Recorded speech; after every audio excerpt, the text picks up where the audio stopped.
હવે જંગલ અને પહાડોમાં પણ નેટવર્ક મળશે. તમને થશે કેવી રીતે? આ તો પોસિબલ જ નથી, પણ એ પોસિબલ છે સ્ટારલિંક સેટેલાઇટ ઇન્ટરનેટથી. મસ્કના સ્ટારલિંકને ભારતમાં લાયસન્સ મળી ગયું છે, એટલે આખરે આ સ્ટારલિંક તમને થશે કે છે શું, તમને શું ફાયદો થશે, તેની કિંમત કેટલી હોઈ શકે છે, આખા પ્લાનની અને તેના ગેરફાયદાઓ શું છે, આ બધું જ હું ધ્રુવિશા તમને આજના એક્સપ્લેનરમાં જણાવું. હવે તમે કોઈ પણ ખૂણે જાઓ, પહાડ હોય કે જંગલ હોય, જળ હોય કે જમીન હોય, કોઈ પણ જગ્યાએ મોબાઈલનું નેટ ઓન કરશો એટલે તમને ઇન્ટરનેટ મળશે, બધે જ ઇન્ટરનેટ મળશે.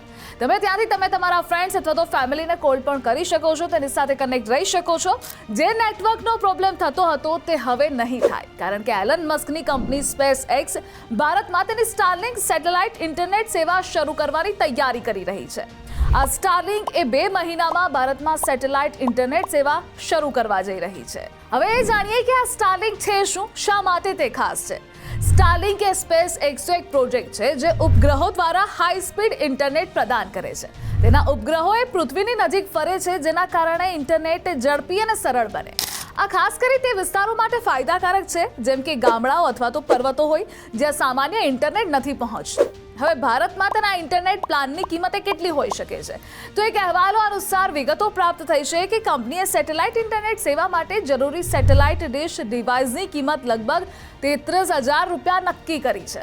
આ ઉપરાંત કંપનીએ માસિક એટલે મંથલી ડેટા પ્લાન માટે 3,000 રૂપિયા ચાર્જ કરશે. એટલે આ સસ્તું નથી, મોંઘું તો પડશે.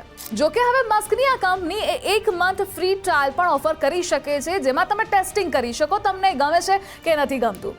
જો કે અહેવાલો અનુસાર તેની લોન્ચ વ્યૂહરચનાના ભાગરૂપે સ્ટારલિંક દરેક ઉપકરણની ખરીદી સાથે 1 મહિનાનો મફત ટ્રાયલ ઓફર કરવાની પણ યોજના બનાવી રહી છે, જેથી ગ્રાહકો નિયમિત માસિક ચૂકવણી કરતા પહેલા સેવાઓનું પરીક્ષણ કરી શકે.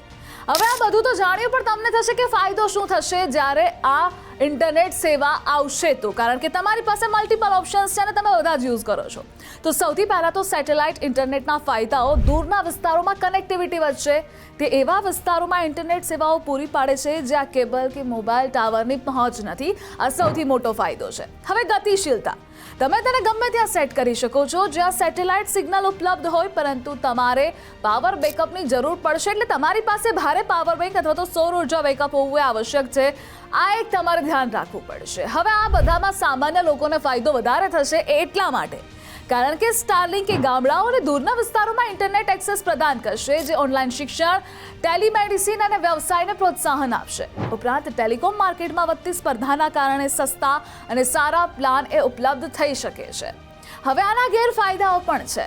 લેટન્સી, સિગ્નલને ઉપગ્રહ સુધી પહોંચવામાં અને પાછા ફરવામાં સમય લાગે છે, જે લેટન્સી વધારી શકે છે. સેકન્ડ છે હવામાનની અસર.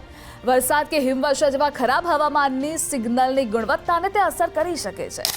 આ વરસાદ પડે કે ખરાબ હવામાન હોય ત્યારે તમારું DTH બંધ થઈ જાય તેના જેવું જ રહેશે. એટલે કે સ્ટારલિંક એ ભારતમાં સેટેલાઇટ ઇન્ટરનેટ સેવા ચલાવવાનું લાયસન્સ મેળવનારી આ 3જી કંપની છે.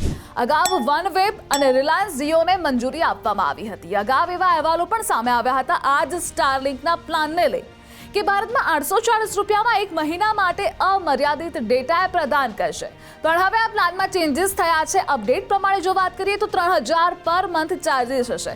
થોડું કોસ્ટલી છે. તમને શું લાગે છે કે આ પ્લાન યુઝફુલ છે ખરા? તમને કેવું લાગે છે? કમેન્ટ સેક્શનમાં જણાવો. આવી જ ઇન્ટરેસ્ટિંગ અપડેટ્સ માટે આપ જોતા રહો ગુજરાત ફર્સ્ટ.